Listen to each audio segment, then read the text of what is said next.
Hello, everyone. Chanukah Sameach. Good afternoon. Feel free to, it's lunchtime already. Feel free to nosh and learn, lunch and learn, of course, with pleasure. Okay. Welcome to everyone on Zoom, and it's so nice to see some new faces, in addition to the faces who've been studying with me for the past few months. Everyone is welcome to join us. If you're excited by this topic, feel free to join us as we go forward this year. Today's class is obviously separate for the Yom Iyun Hanukkah. It's a topic in and of itself, but it's also connected to what we've been studying together this year. This course I've been giving over the year is about Talmudic stories, the Agadot of the Talmud, which are often biographical stories written, composed by the rabbis, told by the rabbis, and they often have very significant messages for our worldview, our hashkafat olam, educational messages, moral values that they want to impart for generations to come.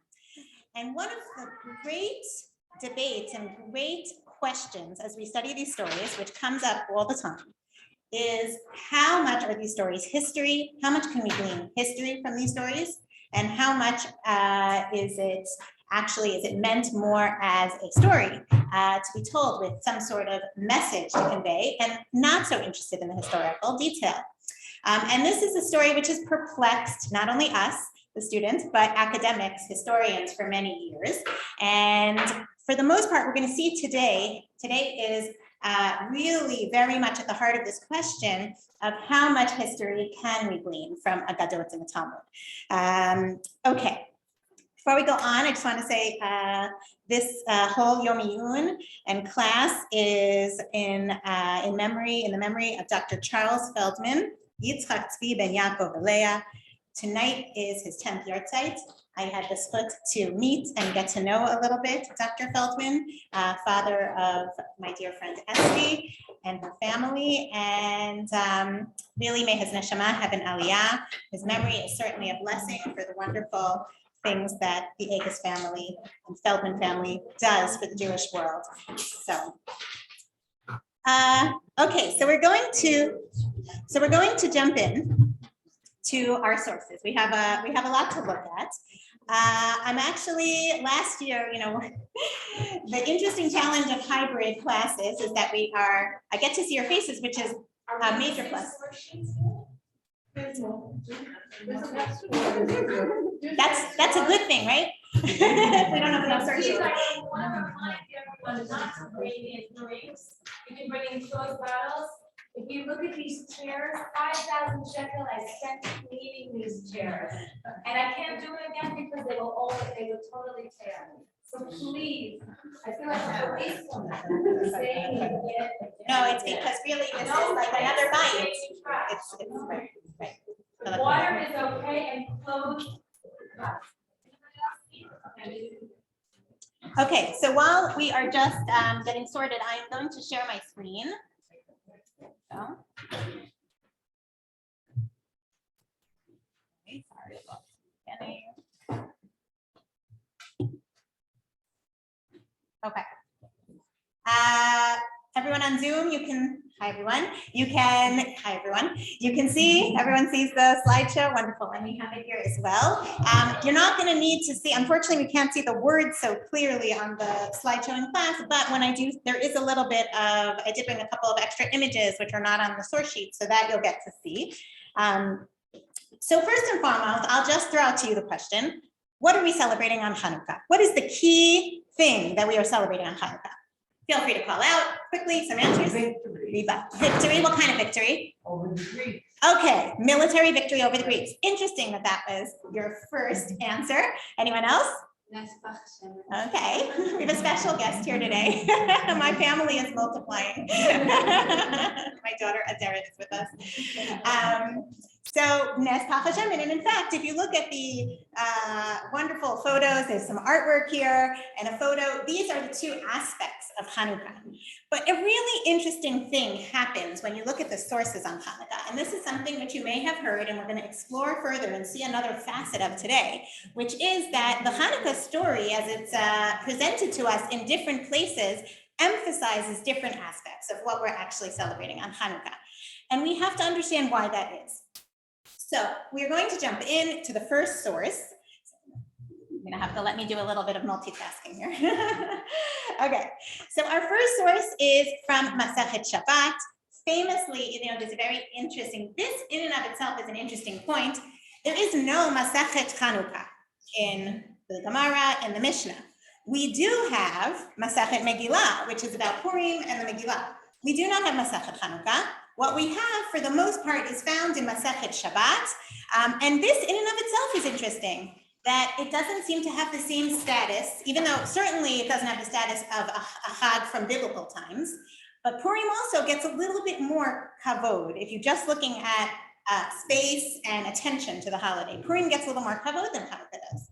But yet we do have mention of it. Now, what do we have taught about? The Gemara itself asked the question I just asked you. What is Hanukkah? What are we celebrating on Hanukkah? And the Gemara says as follows. Source 1, my Hanukkah, Ditanu Rabbanan, B'kaf Hei B'Kislev, Yomei de Hanukkah, Timnaya Inun. Okay, on the 25th of Kislev, we count 8 days of Hanukkah. We celebrate 8 days of Hanukkah. There's a number of things that you're not allowed to do. Now, by the way, just for those of you who are interested, this Breita, this source, which is brought in the Gemara, is actually from an interesting book from Second Temple times and Talmudic times called Megillat Ta'anit, which was a source of what days. There were all sorts of fast days that don't exist in our calendar anymore, thank God. But there were also days you weren't allowed to fast, and Megillat Ta'anit teaches us something about Hanukkah here. On the 25th of Kislev, we have 8 days. On these days, Delol Misped, you're not allowed to eulogize. Bahon, Udelo Litanot Bahon, you're not allowed to fast on them. We're doing the opposite on them, right? Latkes and Sufganiyot. Shenichnasu Yavanim Lahechal. Now we get a little bit more historical information. Why? Shenichnasu Yavanim Lahechal, Tim'u Kol Hashmanim Shebehechal. When the Greeks entered the temple, the sanctuary, they made all of the oil impure. What were we going to do? How were we going to light the menorah? This is the famous story that you all know. Ukshegavra Malchut Beit Hashmonai Venitzchum. Now, interesting, the Talmud does note here that there was a military victory when the house of Hashmonaim beat the Greeks away out of the temple. But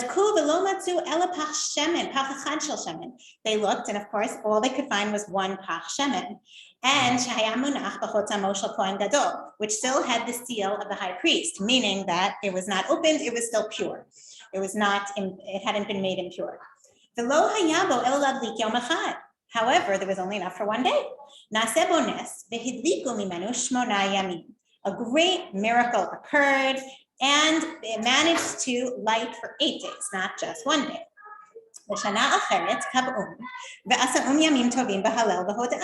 And because of this great miracle, from that time on till today, we celebrate Hanukkah for 8 days, Yamim Tovim, with Hallel and Hoda'ah, Hallel, and we say Alanisim in our Birkat Mazon and our Dafanim. So interesting here that it makes a lot of sense that this holiday lasts 8 days because we have this very deep reason, which was the miracle lasted 8 days, which is a very good reason to celebrate 8 days. So the Gemara, which we all know, makes a lot of sense and very much emphasizes what aspect of our 2 pictures from the first slide. Pach HaShemen, right? If you had to say the emphasis in the Gemara is on Pach HaShemen or on the military victory, it certainly emphasizes the Pach HaShemen. Now, for the benefit of I don't know if you'll be able to see this here, I also brought you the Alanisim. The Alanisim is a little bit different. The version we read in Alanisim, it does mention more about the Hashmonaim and the military victory. However, the emphasis there, if you look at it, is on Hashem bringing about the military, the ness of Hashem bringing about the military victory. So for the Chachamim, whether it's in the lighting of the candles or in the Hallel and Hoda'ah, we say, the holiday very much marks our faith in Hashem, the fact that Hashem provided a miracle, a great miracle. Mostly, the military victory was significant, but only so that we could get back to the Beit HaMikdash and properly operate there. And so this is the version that we learned from the rabbis of Hanukkah. I just wanted to point out that the miracle of the Shemen The fact that it's 8 days is only important because it took them 8 days to prepare new oil. And so therefore, after the 8 days, they had already had their new supply of oil. That's And fascinating. why- So that's fascinating, but they at least had it. But the fact that we celebrate for 8 days is because it also lasted 8 days, right? But definitely, and definitely, and this also explains the 8 days. Thank you for elaborating. That's beautiful. Now we're going to look. Can I ask a question? Yeah, who's that? Judith. Judith. Okay, I'm sorry. I closed my camera. Sorry. Okay. When was Alanisim composed? That's a good question. We know it's composed by the time of the Talmud because they're mentioning it here. But and we actually talked. We went through this last year. I had to look back at I'll have to look back at my notes from last year. But it certainly makes its way into the Siddur pretty early on, from the time of the Talmud. Early on, as far as the Siddur goes, I would say. Thank Okay. you. Thank you. Okay, so now we are going to. So this was an interesting. These were interesting sources.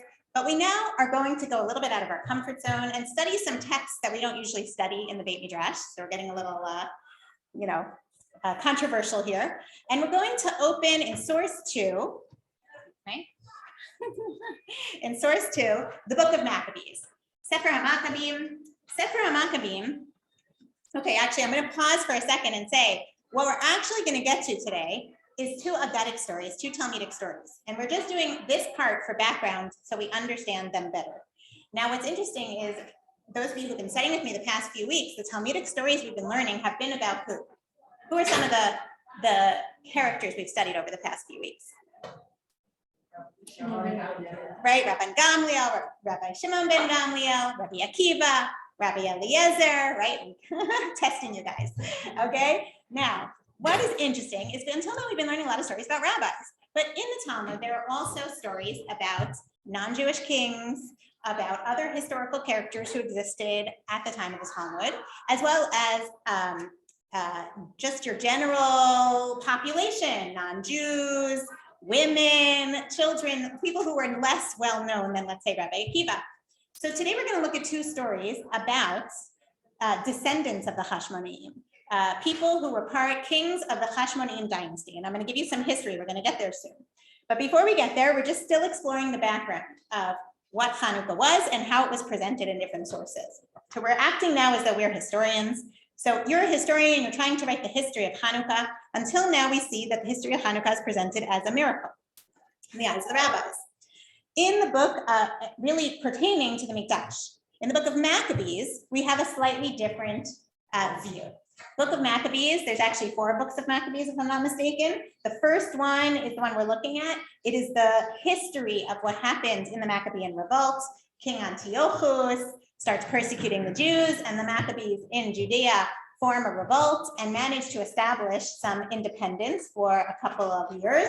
And they also, most importantly, rededicate the temple, which is important for our story. Now here, the other thing to know is that the book of Maccabees, the books of Maccabees, are part of a group of books called the Sfarim Chitzonim, the Apocrypha. Okay, anyone heard about the Apocrypha? This is a canon of books, a group of books, which was not included in the Tanakh. Okay, so the Talmud teaches us about them, they exist. You're not really supposed to study them the way you study Torah, because back then they were trying to make a very clear demarcation between books you should study and books you shouldn't study. They were not considered to have the same Ruach HaKodesh that Tanakh has. But we look at them sometimes because they teach us about the time period. Most of them have been written during the Second Temple period. And so the book of Judith teaches us about the famous story of Yehudit, which we're not talking about today. And there are others. But the book of Maccabees we can look to as a historical source. And it says there as follows. Now, on the 5 and 20th day of the 9th month, which is called the month of Kislev, in the 148th year, they rose up betimes in the morning, whatever that means, and offered sacrifice according to the law upon the new altar of burnt offerings, which they had made. Now, until now, what it's told us is that they managed to push the Greeks back and to gain control of the temple. Okay, and so they've gotten control of the temple, and on the 25th of Kislev, okay, which is our Hanukkah, our date, they got up early to rededicate the temple and give sacrifices. Verse 54, look at what time and what day the heathen had profaned it, even in that it was dedicated with songs and citherns and harps and cymbals. Then all the people fell upon their faces, worshiping and praising the God of heaven who had given them good success. And so they kept the dedication of the altar 8 days and offered burnt offerings with gladness and sacrificed the sacrifice of deliverance and praise. They decked also the forefront of the temple with crowns of gold and shields, and the gates and the chambers they renewed and hanged doors upon them. Thus was there very great gladness among the people, for that the reproach of the heathen was put away. Moreover, Judah and his brethren, with the whole congregation of Israel, ordained that the days of the dedication of the altar should be kept in their season from year to year by the space of 8 days from the 25th day of the month of Kislev with mirth and gladness. Okay, now you're historians. What is similar here? Now, just to say, this book is from the Second Temple times. It's from a couple, it's definitely, well, these sources should be somewhat parallel, but the source that we saw in the Talmud is put into the Talmud a couple of hundred years later. But it comes from a source which is a contemporary of the book of Maccabees, or slightly after. So what is the book of Maccabees emphasizing? Why do we celebrate Hanukkah? What is the same here and what is different? First of all, the date. Sorry? The dedication of the temple. Say that again? The rededication of the temple and the altar and the sacrifices. Oh, exactly. Excellent. Emphasis on the rededication on the temple and the sacrifices, 100%. What else is in common with the Talmud? The fact that it's on the 25th of Kislev. The fact that 8 days. What's different? Nothing. Where's the miracle of 8 days? Totally absent from this source. It's quite shocking, actually, because it's such a central part of our Hanukkah celebration and the meaning and chasing out the darkness with the light. Where is it? Where is it here? Okay, so it's actually quite surprising that it's not mentioned here at all. And historians are actually fascinated by this to this day. And we see there's a really different emphasis. Why the different emphasis? That is one of the things we're going to explore today. Certainly, there must be some reason, right? What is the famous statement? History is written by the victors, or it's written through the eyes of how they want to present the story. So that is certainly part of what's going on here. For the book of Maccabees, they're celebrating great Hasmonean victory. But for Chazal, that might be important. But what's more important is to talk about Emunah, Nisim, right? Believing in HaKadosh Baruch Hu, and Hanukkah as a traditional Jewish holiday to fit it in with everything else. Okay. Great. Okay. So now we're going to take a moment for a little history before we jump into a few more sources. Okay. If you look at this box, the period, I know often it was actually over the past few weeks, we've been trying to build some sort of timeline of what's going on. We're actually going back in time before the Talmud, before the Mishnah. We're now before the Common Era in what's called, this overlaps with Second Temple times, but it's known in general history. We have any historians here, people interested in history. It's known as the Hellenistic Period. And this is the time from the time that in 332 BCE, Alexander the Great conquers Palestine. Okay, he begins the Hellenization, right? I'm sure you all know from general education that he is hugely successful, right? He gets the throne at age 20, I believe, and he manages to conquer from Syria to India, something like that, some huge and enormous space. And within that is, of course, Judea. And so he brings Hellenism to Eretz Israel, to Medina, right? And so what is Hellenism? Hellenism is Greek language, Greek culture, right? The values of Greece enters the world of Judea. And this is something which we grapple with in life, right? When we live, even if we live in Israel, we're surrounded by general culture. Many of us come, if you're in this class in English, many of us come from a different country where we were surrounded by another culture. And we had to ask ourselves, and we had to make a conscious decision, how much do we let this culture, what's good about this culture, and where do we sometimes say, enough, too much, it shouldn't go into my life too much. And so they had similar challenges in the time of Hellenism. And not only that, but there was an active, right? The Hellenistic period, there was an active goal to get people to be Hellenized. And so if you resisted that, you were problematic. Which brings us to the second line, 175 to 164 BCE. We have King Antiochus, okay, famously known, and he, of course, makes these, he becomes a very not happy king, not happy from our perspective. He's quite cruel, and he has all these decrees that we have to stop, keeping our mitzvot. And so what happens, this comes to be too much. In the year 168 to 164 BCE, we have the Maccabean Revolt, okay? This is the great revolt of the Maccabees. And from this point on, there is set up what's called the Beit Hasmonean, the Hasmonean dynasty, where we have this interesting situation where we have some independence in Israel, and we have kings. We have kings for the first time since biblical times, which was quite incredible. But what's the difference between the biblical line of kings and this line of kings? You look like you have the answer. Yeah, Fed. What's your name? Deborah.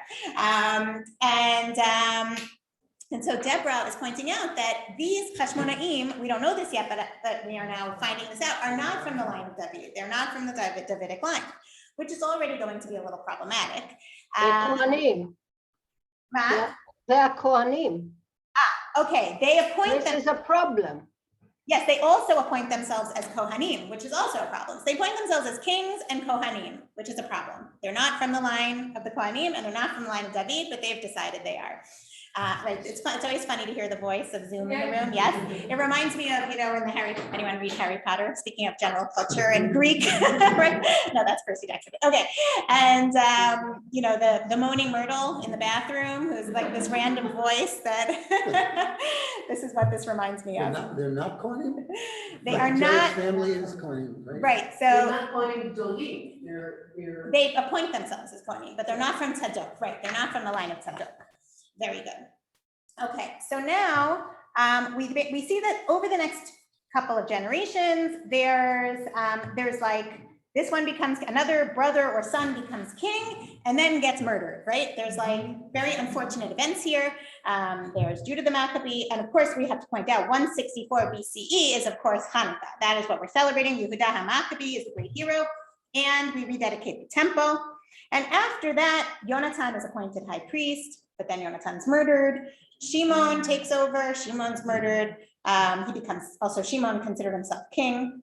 Then we have in 134 to 104 BCE, we have Yochanan Hyrcanus, well-known Yochanan Hyrcanus, who is quite a successful king in the Hashmonaim, but he does something very interesting happens in his time period. And this historical information we need this as we get to our stories.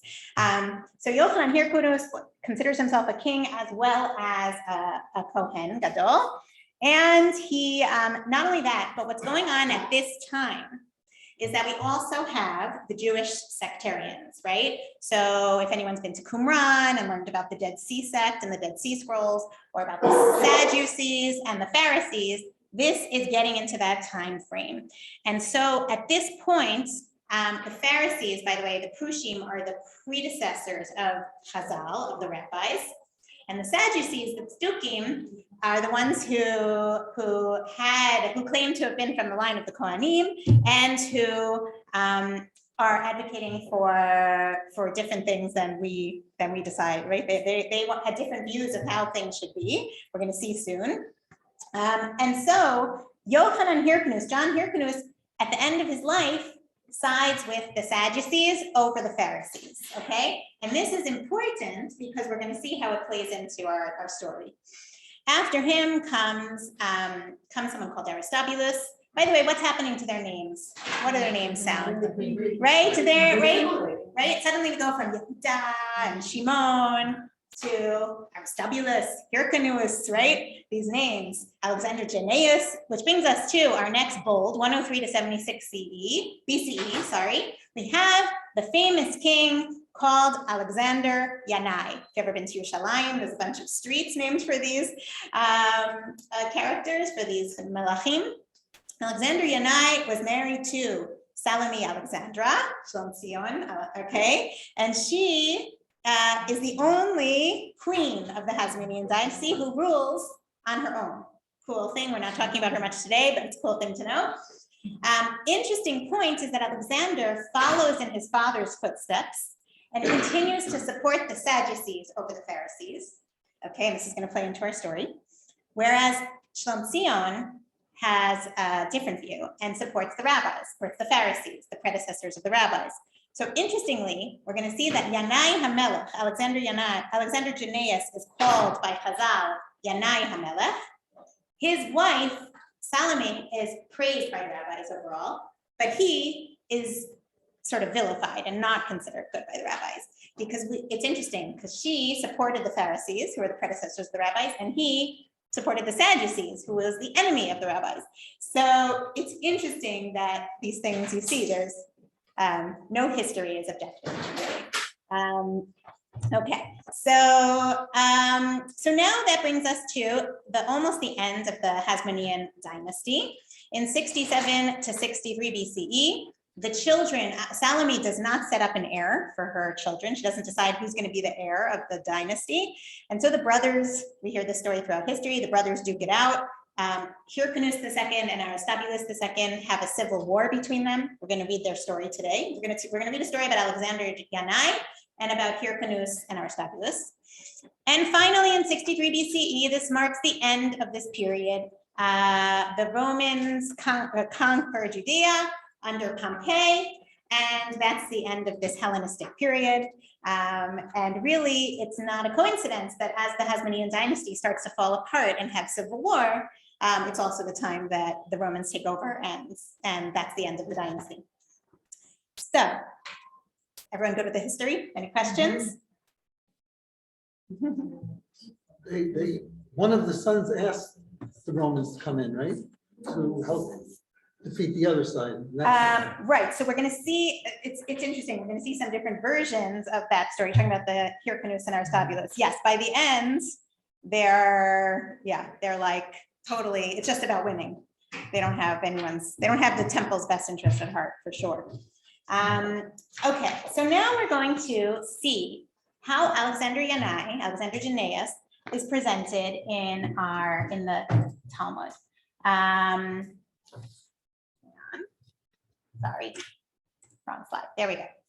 Okay, here you can see this, right? So here we can see another thing to point out is that the Hasmonean dynasty may have started out with the greatest of values, which was rededicating the temple, the Mikdash, bringing back, right, as things should be, to Tahara. What happened afterwards was there was a diluting of that. And so one of the things that happened is these kings also started to create coins, just like the Greek kings had. And so these are the coins that have been discovered, which are coins under Alexander Yanai. And it even says here, one of them says on it, Yonatan HaKohen HaGadol Chaver HaYehudim. One of them says on it, Jonathan the high priest, friend of the Jews. Alexander Yanai is also sometimes known, he was called Yonatan, but he obviously decided not to go by his Hebrew name. And so there's also coins that have been found that point to Yanai HaMelech. Funnily enough, I have a son named Yanai. So his sister's not allowed to use this as ammunition. This is not, there's also Yanai in the Talmud, there's also Rabbi Yanai, who's also a fantastic character. There's different Yanais. This Yanai. There's also very well-known Eretz Israeli Paitan Yanai. That's right. Famous Paitan, Jewish poet, religious poet Yanai. So there's many good Yanais. This is the not so great Yanai. But he's still, he's still part of the Hasmonean dynasty. So he's still an important part of our history. Okay, so what happened in Jewish sources? Let's have a look at okay, so we're going to look now. Who was Alexander Yanai in the eyes of the rabbis? Okay, so first of all, we have a fascinating reference without his name mentioned to what seems to be him in the Mishnah. In Mishnah Sukkot, where they are talking about the mitzvah to the practice of niso hamayim, the pouring of the water libation, which was something they did to pray for rain, right? That rain should come, because Sukkot was the holiday that we start to pray for rain at the end, right after. And what happened was the Tzdukim, here we see a famous debate between the Prushim and the Tzdukim, the Pharisees and the Sadducees. The Sadducees said, we don't believe in the water libation. We shouldn't do niso hamayim. But the Prushim, this was a very important thing.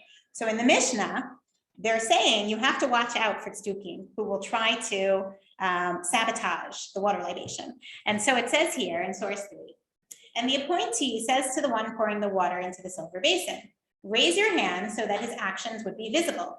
As one time, a Sadducee priest intentionally poured the water on his feet, right? He was mocking the practice. As the Sadducees did not accept the oral tradition requiring water libation, right? They rejected the oral tradition, which is the heart of Chachamim, of Mishnah, of Talmud. And in their rage, all the people pelted him with etrogs, right? Could you imagine? They took their etrogs. It's good, Becky, right? Okay, now who is this? We don't, it just sounds like a Joe Schmo Sadducee, right? But actually, we have a very interesting parallel source in Josephus, okay? Now I know I'm throwing a lot of like academic stuff at you guys today. It's usually not like this heavy, but it's fun, right? So Josephus was a historian, Jewish historian from Second Temple times, but he was also kind of, trying to please the non-Jewish leadership. And so it's not really clear that he's always 100% historically honest. But when historians look at these sources, they say, when we see things in common, in parallel, corroborating sources, we can say this is probably historically true. Okay, most likely historically true. So Josephus has the following story about our king, Alexander Yanai. Okay, source 4. As to Alexander, his own people were seditious against him at a festival, which was then celebrated.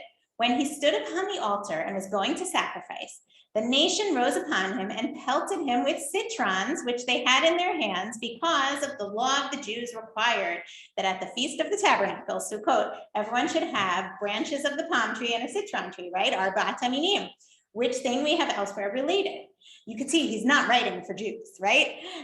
They also reviled him as derived from a captive and so unworthy of his dignity and of sacrificing. At this, now this is important, okay, before we go on to the last line, I just want to say, now we have a name to our unnamed Sadducee in the Mishnah, which is possibly, this was Alexander Yanai, who had supported the Sadducees, and the people then pelted him with etrogim because this was a Prushim supporting group.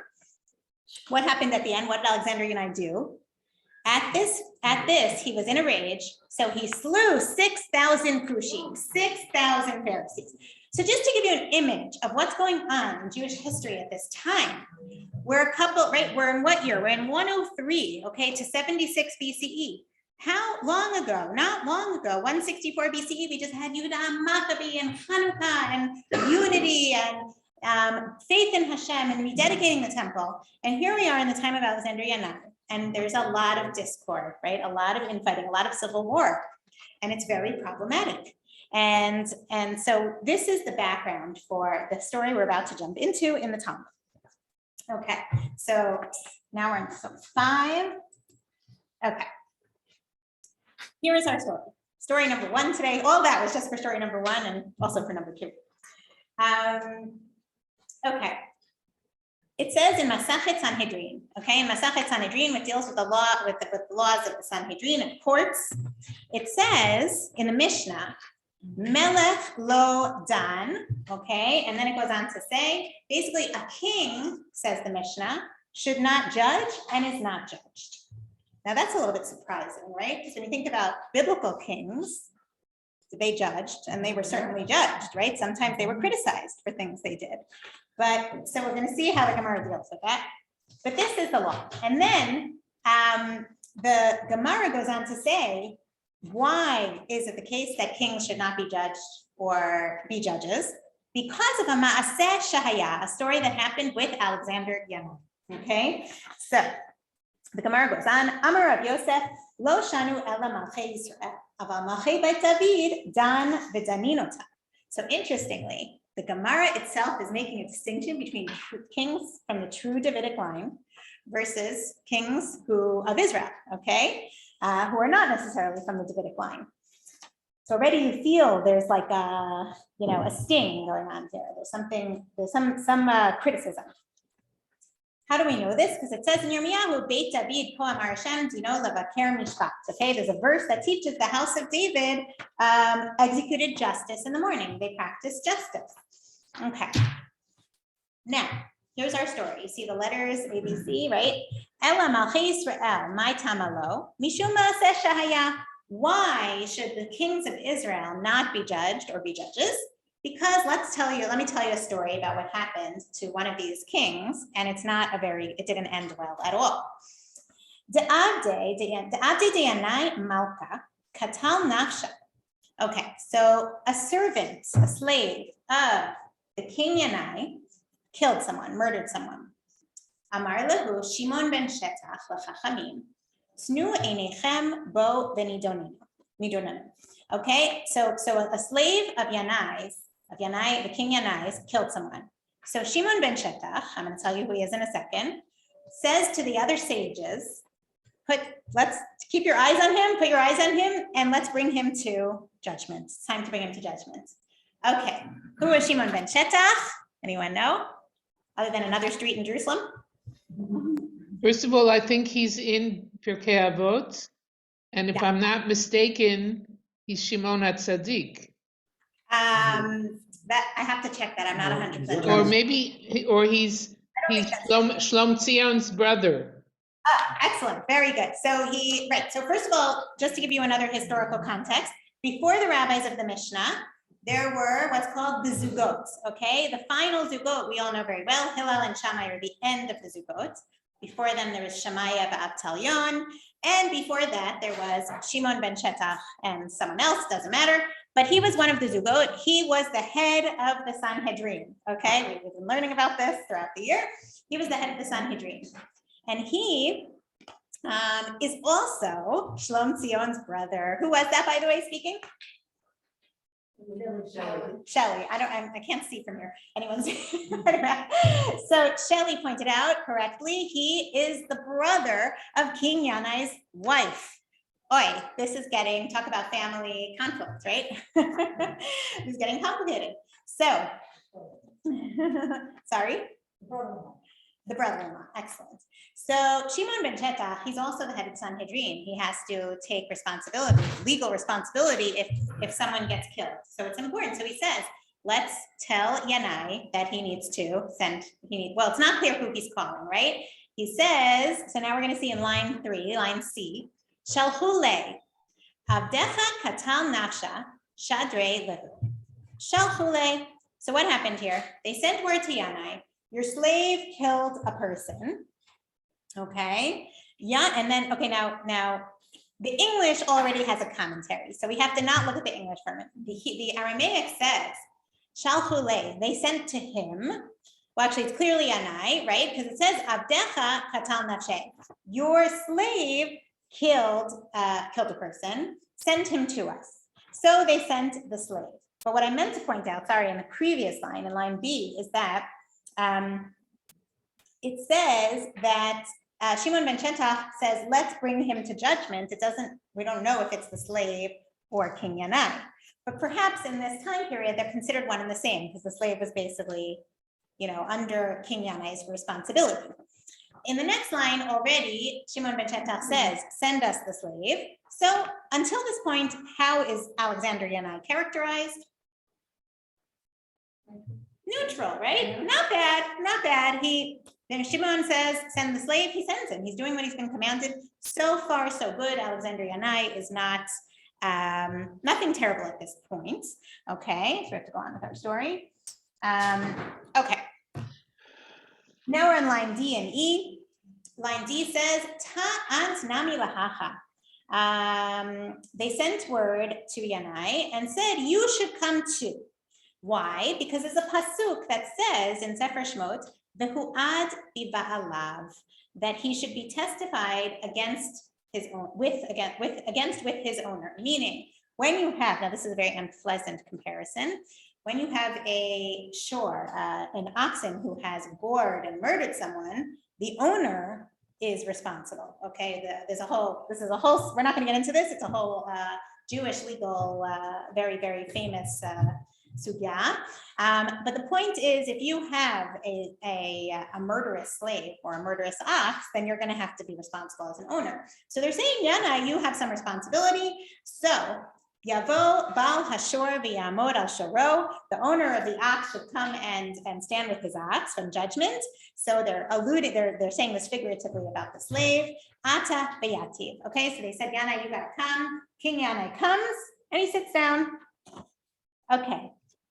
Pay attention, of course, to words, as we always do in our stories. Now, I actually just have to pause I've assumed my students already know, my regular students already know that we are looking at these stories as any story with literary structure and literary elements. So think about if there's words being emphasized, themes being emphasized, okay, as we go through it. So Yanai sits down, line E. Amar le Shimon ben Shetach. Shimon ben Shetach says to him, Yanai HaMelech, Amod al Raglecha. We've had this line before.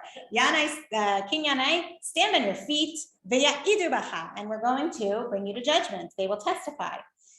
V'lo lefanenu ata omed, el lifnei misha amar v'haya ha'olam. And no, King Yanai, that you are not standing in judgment before us, but rather before Hashem, okay, who created the world. Shne'amar, v'amdu shnei ha'anashim asher lahem harid. Right, and so it's quoting Tarim here. Amar lo lo. Okay, so what happens? Yanai says to him, I will not stand. Okay, it says, it goes on.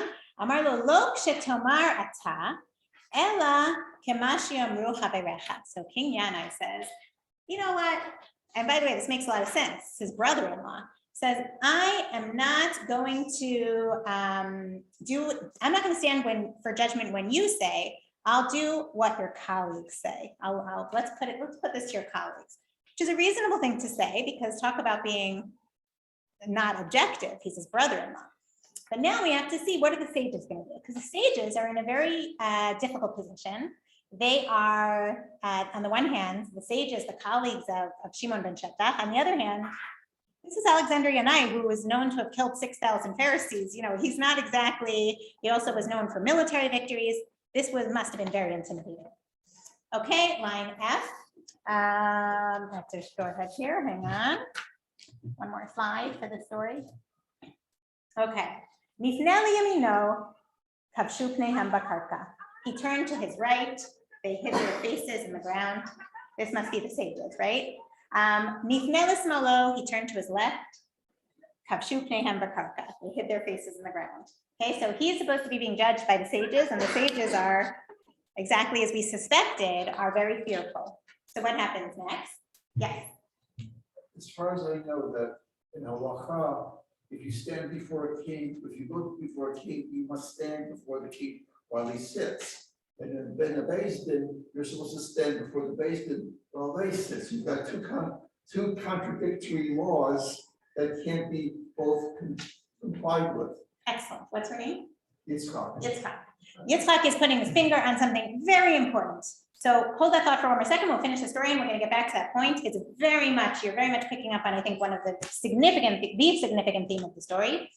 In line G, Amar lahem Shimon ben Shetach, ba'alei machshavot atem. Shimon ben Shetach says, you view yourselves as the masters of thought. Yavo ba'al machshavot ve'yifra mikem. So he's so upset with his colleagues for not properly bringing King Yanai to judgment. He says, the master of all thoughts, Hashem, is going to give you your comeuppance. Miyad ba Gabriel v'chavtan bakarka v'metu b'oto sha'a. Okay, Gabriel, the angel Gabriel, came and killed all the sages. They fell to the karka, he knocked them, and they fell to the karka and died. Final line, Amru melech lo dan v'lo daninoto lo me'id v'lo me'idinoto. For this reason, this is why the Mishnah says a king of Israel should not be judged or judged, should not testify or be testified against. Okay, So first of all, we have Yitzchak's very important point, which is that there's a real tension here. You'll notice if you looked at the slides and saw some colors, you'll notice that the word omed, right, amod is it always in stories in Tanakh and in the Talmud, when a word is repeated, it's significant. And so here in section E, if you look at the word amod is used at least 3 times. It's also used previously. The idea that who is standing and who is sitting here is a major source of tension. There's a real power struggle in the story. You feel it, right? The stages and King Yanai. And one of the problems is that, yes, there are these clear rules for how you should treat a king with respect, and they're certainly not doing that here, right? It doesn't seem like they're showing him much respect. On the other hand, he's not a king of the Davidic line. He's not a king for the Prushim, for the rabbis, for the Rabbi Shimon ben Shetach in his time. They're struggling with this with King Yanai being their king. And so that's coming across in the story. And of course, King Yanai is feeling that they are not giving him the kavod that he deserves. And so there's this real tension between those who are standing in the story, okay, standing in judgment or standing in strength. And then at the end, the fact that the sages can't even look. Okay, Shimon ben Shetach says, let's give our eyes to this king and judge him. And what happens at the end? They can't even look him, right? The rabbis look down to the floor, because they can't even look at this king in the eye. They're terrified. And so they wind up being pushed down to the floor. Now, again. Just 1 second. Doesn't this tie in with this, the source that says that he killed 6,000, or I don't remember how many chachamim? Isn't there a parallel here? Yes, although I haven't seen anyone say that this is a reference to that. These are other, and also he doesn't kill them, Gabriel does. So yes, it's not. But the fact of it, if it's, you know, it may be midrashim. I mean, so the question is there a parallel? 100% what we see is a running theme of a king, a Jewish king who is killing off Pharisees. That's not a good thing. That's certainly not a good thing. And that's definitely a running theme. And of course, this all the more brings to the fore why the Chachamim, who are telling the story years later, have real tension between, on the one hand, the great victory of the Maccabean and the Hasmoneans, and what happens years later to the Beit Hashmonaim. What happens to the descendants who become Jewish kings, but who don't live up to what a Jewish leader should be. And of course, as I present the story to you, I don't want to get at all specific and political, but in the back of our minds, it's hard not to have thoughts as we have our own country today. And what, you know, how much should the leadership, certainly this isn't a king, we're talking about a democratically elected leader. It's important that there are checks and balances, that there is a law, right? There is legal bodies, judicial bodies in a country to deal with, so that no leader should have complete freedom to do whatever they want. There has to be some balance. Even today, if you throw something at a head of state, good things will not happen to you. That's true. That's true. But even a head of state we disagree with, we want to also convey that you should still respect the office of the person. I mean, this is something that if you go beyond Israel, world politics, it's hard sometimes to say, you know, how do you, certain politicians, how do you feel respectful toward them, right? These are questions that we all grapple with, and they grappled with as well. So what I wanted to point out is from this story, we see already a breakdown of the values and image of the Hashmonaim, and the fact that the Chachamim wind up being in this great, on the one hand, they Hanukkah is a great holiday for them, and the Hashmonaim brought about this, the Maccabean brought about this great victory, but they also had to downplay it because the Hasmoneans later on wound up being associated with all of these problematic things, with the Sadducees, with civil war, with murder, with things that were not the values that Chazal wanted to convey. And so when we say, you know, history told through the eyes of the victors, in the end of the day, this is Chazal, the Torah Shopeh, right? And so this was the important aspect to emphasize in Hanukkah. The Nes, the Mikdash, getting back to the original story and the core values. Now we have to turn, how are we doing for time? We have a little more time, to our final story, okay? If you look at source 6, and I have to change the slide. Here we are, source 6, and this might be, really, this is where the shiur today gets its name from. It's Greek to me. Okay, so if you look at source 6, we see a story of the final kings of the Hasmonean dynasty, a story of Aristobulus and Hyrcanus. Okay, this is the famous civil war, the children of Alexander, Yanai, and Shlomzion, who, and it's a terrible story, many of you may have heard it, goes as follows. It's told several times in the Talmud. This is from a Sota. Shalo Yelamed et Bno Yavanit. Okay, so there's a teaching in the Gemara that you should not teach your son Greek. I say this as I have a very inquisitive son, 13-year-old son, who is actually, one of the ways he's keeping in regular contact with his grandfather in London is the grandfather in London is teaching him Latin. So it's not exactly Greek, but okay. But we see that there's, certainly we don't have the same association today, right, with Greek and Latin and Greek culture. That was the ultimate threat back then. We also know that there are different voices in rabbinic literature about Greek, right? Because in our class just last week, we heard that Rabbi Shimon ben Gamliel, the Nasi, the house of the Nasi later on is taught Greek philosophy, because they had to interact with Greco-Roman leaders and they had to know how to talk to them. And it was an important part of their education. So there are very different perspectives. But for our sake today, there was a resistance to the Greek. Why? Because of this story. Tanu Rabbanan. Okay? There was a time historically when in the house of the Hashmonaim, there was civil war. Two brothers caused distress to each other. Hyrcanus is inside, meaning within the walls of Jerusalem. No, the other way around.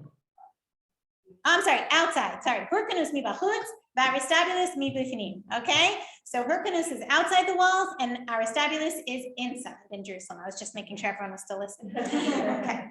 B'chol yom vayom hayu mishalshalin dinarim b'kupa u'ma'alin lahem tmidim. What's happening? Okay, every day, the ones who were outside, okay, sorry, the ones who were inside would send coins down the wall. They take a, you can imagine like a pulley, and the coins going down the wall in the basket. And then the ones who were outside would send the animal for the korban back over into the wall for sacrifice. What was the problem? These were all Jews. This image is so powerful, right? You have Jews inside the walls and outside the walls. The ones inside the walls can sacrifice, but they don't have the animals. Okay, the ones outside the walls have the animals but can't sacrifice. So what do? This is the one thing that they got along on. They did a barter where one would send money and the next would send the animals, and then they were able to sacrifice. Right? Okay. So what happens next? Section 2. היה שם זקן אחד שהיה מכיר בחוכמה יוונית, לעז להם בחוכמת יוונית. Okay, so there was one wise man, a man who knew Greek wisdom, who decided to mock them with Greek wisdom and said to them, Amar lahem, kol zman she'oskin ba'avoda ein nimtzarim b'yadechem. So he said, okay, he says to those on the outside, using special words in Greek wisdom, he said, as long as they are engaged in the temple service, they will not be delivered to your hands, meaning that as long as they're still got control of the temple, you on the outside are not going to win this battle.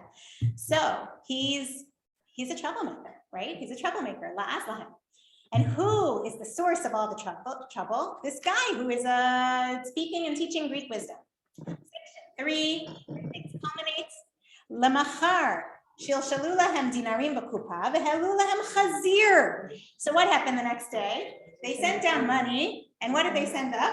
A pig, right? What's more sacrilegious than sending up a pig for a korban? By the way, this brings us back. In your ears, you're thinking about Antiochus, right? Mm-hmm. And trying to stop the Jews from eating kosher. Okay,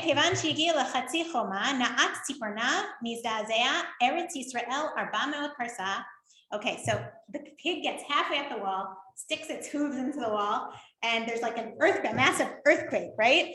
And the whole land shakes. And Otasha'a Amru Avur Adam Sheyagadel Chazurim. At that moment, they said, a person who raises pigs should be cursed. Va'arur adam she'elamed livno chochma yavani. And cursed is someone who teaches his son. It's a very, very powerful story. How is that Greek wisdom to say that as long as you're worshiping God, the other side won't win? That sounds like Jewish wisdom. Yes, it sounds like wisdom, but so I think the point, you're making a very good point, and you're going to see, we're going to see in a second that basically, I'm not sure enough time for this. Josephus tells this story as well in source 7, which you can look at on your own later.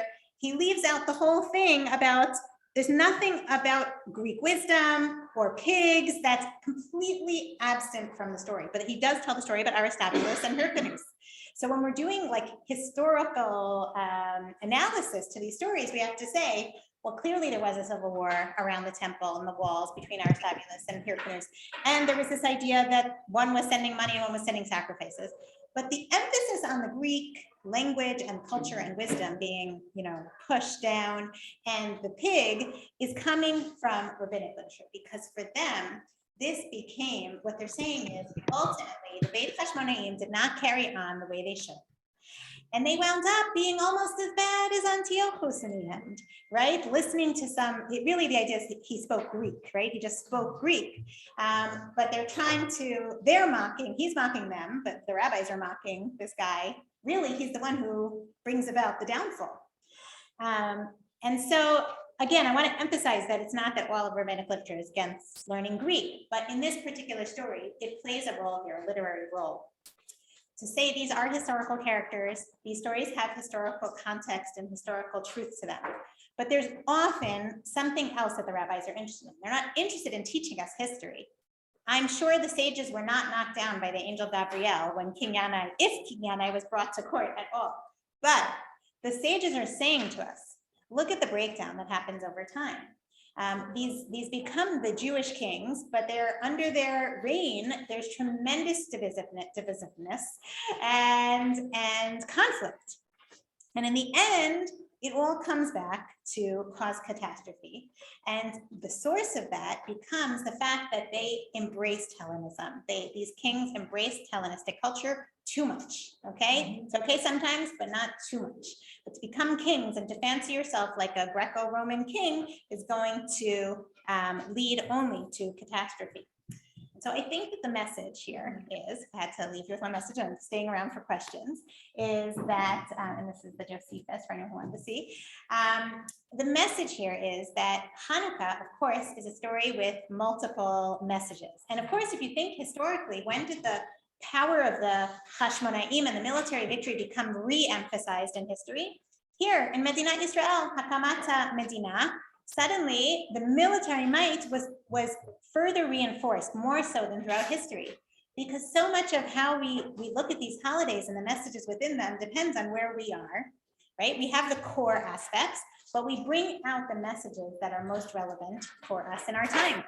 And so perhaps what we need to do today, living in our own independent nation with our own leadership, not a king, but still, is to remember how to be careful to balance being who we are as Jews with the culture around us and taking what's good, but being able to distinguish when things are not necessarily going to jive with our values, and remembering that the source of these miracles is Hashem. And in the end, we have to preserve some unity among the people. Otherwise, look at how it all ends up. So I wish you all a Hanukkah Sameach. I'm here for questions, but I know everyone needs to get going. Yeah, they were, Shalom Zion. They all have these like funny names, these Greek names, but yeah, Shalom Zion. Yes. You can't forget taxes. The city decided we have a Greek capital, we didn't pay taxes. Yeah. So That's there was true. a financial, a significant financial push. Right, that's right. I think they did have to pay taxes. No? We exempt from taxes. Maybe they had a discount on taxes. But yes, but they were incentivized. They wanted, right? So they wanted to Hellenize. 100%. Are you visiting? Yes. From where?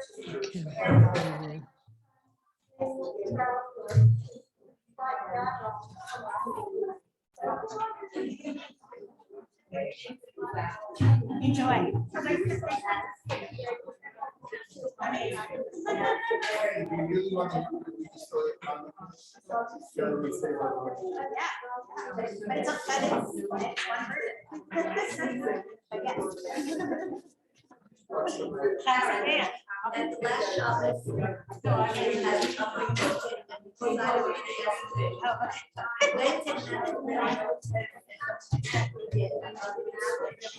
Let me actually just turn this off. Excuse me, I just, every one of the paragraphs that you brought from all the different sources, the fact is that each source is terribly prejudiced. They're prejudiced to present the case they want to present. So the stories are going to differ because of that. Remembering that the rabbis were Perushim from the beginning to the end, right? And therefore their story is going to present it one way because they need to present it that way because they're talking to a public that they're trying to fight with to come to keep in with Judaic practices. Sorry, I'm putting it and it's the same with the others. What bothers me all the time is that in the end of the day, they've forgotten the whole chapter of Devarim on what a king was really meant to be. It goes completely out the window. Right. Unbelievably, right the way through, it's gone out the window. It's forgotten about. Yes, I actually was going to mention that even our kings have rules. Yeah.